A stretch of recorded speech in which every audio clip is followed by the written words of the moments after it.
want to start with a simple definition for purchasing power.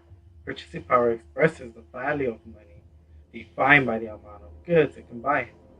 So if prices rise, then our purchasing power lowers, and it goes vice versa. So with that being said, how much do you think the purchasing power of the US dollar was as of 2013? Any guess? Well, according to the US Bureau of Labor Statistics, as of 2013, the purchasing power of the US dollar was 5 cents. 5 cents. That's it. Impossible, right? How does this even make sense? Well, I hope I got your attention. And we're going to start in 1971 and we're going to work our way to 2016. So, prior to 1971, the US was under the gold standard, which pretty much meant for every amount of gold in our possession, we had an equal amount of US dollars. So, each dollar printed by the Federal Reserve by law had to be backed by the same amount of gold. But under President Nixon, we left the gold standard, and 2 years later, we have the petrodollar. How does the petrodollar work? Well, the U.S. military is to protect the oil of nations on their oil case, and in return, these nations will sell their oil in U.S. dollars. This is how the world will have need for the U.S. dollar, and is keeping the U.S. dollar as a world reserve currency, meaning that this is why the U.S. dollar is still holding its value. So what are the nations on the OPEC? Iraq, Kuwait, Iran, Libya, Qatar, Algeria, Saudi Arabia, United Arab, Venezuela, Nigeria, Ecuador, and Angola. These are your nations under OPEC. With that being said, I want to move to 2008. In 2008, we had the housing market crash. A lot of things happened that led to it, but I briefly want to talk about two things. One is QE, quantitative easing. Whenever you hear people talk about QE, it pretty much means that the Federal Reserve is printing money out of thin air. Cash that does not exist is being created. The problem with QE is that it gives the impression that an economic recovery is occurring when it's not. Another problem with QE is that as more money gets created, the value of money already in circulation or at our possession gets devalued. I'll repeat that one more time. The problem with QE is that as more money gets created, the value of the money already in circulation or at our possession gets devalued. You're starting to see the picture now? I hope you are. The second thing I want to talk about is the Troubled Asset Relief Program, also known as TARP. In 2008, the Federal Reserve and the U.S. Treasury Department decided to institute a massive bailout for banks and corporations who took heavy losses. So, in other words, congratulations, ladies and gentlemen. We are now owners of all the bad bets placed by these irresponsible financial institutions, corporations, and individuals. So why should we care about QE and the national debt? Because from 1940 to 2008, our national debt was about $10 trillion. So it took 68 years to be $10 trillion in debt. Today, January 21st, 2017, according to the US National Debt.org, our national debt is at about $20 trillion. So it only took 8 years of Obama to double our national debt. And where does this debt come from? From growing federal spending like Social Security, Medicare, Medicaid, Obamacare, government spending, companies, and most importantly, individuals. Yes, us. Whenever we get a home loan, that's adding money to the economy. Whenever we get a credit card, that's adding money into the economy.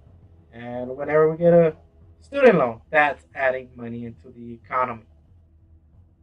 So now you know how the US dollar gets devalued and how much we are in debt.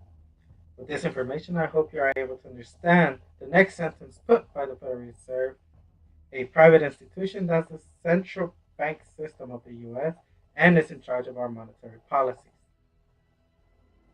So I am at the Federal Reserve's website, and here's a quote. There was approximately $1.5 trillion in circulation as of January 11, 2017, of which $1.46 trillion was in Federal Reserve notes. So, for those of you that don't know what they're talking about, this pretty much means that only $1.4 trillion is real money. The rest exists in debt or credit. So, let's think about it. How is it that only $1.4 trillion exists as real money and yet be in debt $20 trillion? Is our debt ever going to get paid with only $1.4 trillion as real money? But with that said, now I want to move on to 2016. What an incredible year it was. Why? Because we saw the beginning of the fall down of the petrodollar. From the Russian Insider, Russia accepts the yuan for oil trade, and this is significant because China is one of the world's biggest oil consumers. From Reuters, Iran was euro payment instead of US dollars. And this is important because what is Iran part of? The OPEC nation. In the global research, China says no dollars for new yuan. Why? Because the Chinese yuan is backed by gold. And in October 2016, China became part of the world reserve currency. So another hit to the US dollar. Before I continue with 2016, I want to ask you a question. What if the Federal Reserve decides to ban the $100 note and the $20 note or bill? So say by tomorrow, these two bills or notes will be worth nothing. What would you do? Or what do you say about that? Impossible, right? That will never happen? Well, in 2016, we saw the start of what we call the war on cash. So the government reports that in Sweden, 900 of its 1,600 banks will no longer take cash. From the Business Insider, Citibanks in Australia will no longer take cash or coins. In India, the government decided to eliminate the 1,500 rupee. They were talking about that it was because of illegal transactions. So they went through this, and now a lot of people in India are suffering. From the Daily Economist, so they recently banned the 500 and 1,000 note. People are going through trash cans, eating cats, dogs, birds, whatever they can find. I don't know. Don't know how to help them. So we saw how much our dollar is worth and how we got there. Now we're seeing a war on cash. So the question becomes, how do we fight back? How do we protect ourselves? We fight back by becoming our own central bank. We fight back by converting this fake, paper printed, worthless fiat currency into real money, into a hard asset, into gold and or silver. But why a hard asset? One, because we already know how much the dollar is close to nothing. And two, the value of gold is being suppressed, meaning that we, right now, have a chance to trade our fiat currency for cheap gold. But don't take my word for it. Let's have a look. think that the market investors shrugging this one off if gold's going up at the moment. Yeah, it seems so. Gold's still a popular investment, but we're talking about a $20 trillion gold market. A new academic paper suggests possible wrongdoing, manipulation of the gold rate. Now, this dates back to the early 1900s. There are 5 banks in London that meet each and every day. Every morning, they get the fix, don't they? Exactly. They get the fix, and they also do it in the afternoon at 3 p.m. Well, a new academic paper by New York University Stern School professor Rosa Abrantes Metz, as well as Albert Metz, an MD at Moody's Investors Service, alleges that there is unusual trading activity around the time of that 3 p.m. call. That's when the benchmark is set. Now, this benchmark, of course, used by miners, central banks, jewelers to determine the value of gold. This new academic paper suggests possible manipulation of the rates, possible collusion by the banks that set them. And those banks are Barclays, Deutsche Bank, Bank of Nova Scotia, HSBC, and Societe Generale. This is an academic paper, and it does add to pressure on those firms to overhaul the way the rate is calculated. Now, we should note several caveats here. The person who wrote this paper... Before I move on, I do want to say that I'm not a financial advisor. But the reason to buy gold is to opt out of the banking system. A system where your fiat currency could become worthless. This is why I believe gold is a safe haven. A safe haven because you can't just print it out of thin air. And you can't just create it.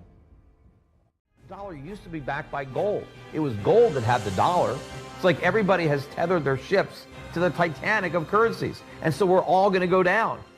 Gold is the only competitor to a national currency. You know, gold is money, and these national currencies are money substitutes that circulate in place of gold. Gold is what protects the people from the reckless policies of government. Gold is the government's chaperone. The government wants to be able to do whatever it wants. Gold stands in its way. So yes, gold is an enemy of big government, but it's a friend of freedom. It's a protector of individuals from government. I hope this video was informative and helpful. If you have any other questions or would like to learn more about gold, you can always contact me at scene.life/the-currency-war. We acquire gold because it serves as an insurance to protect our wealth or to have a hedge against inflation. So just think about it. Is your hard labor going to be more preserved in paper money or in gold? Thank you.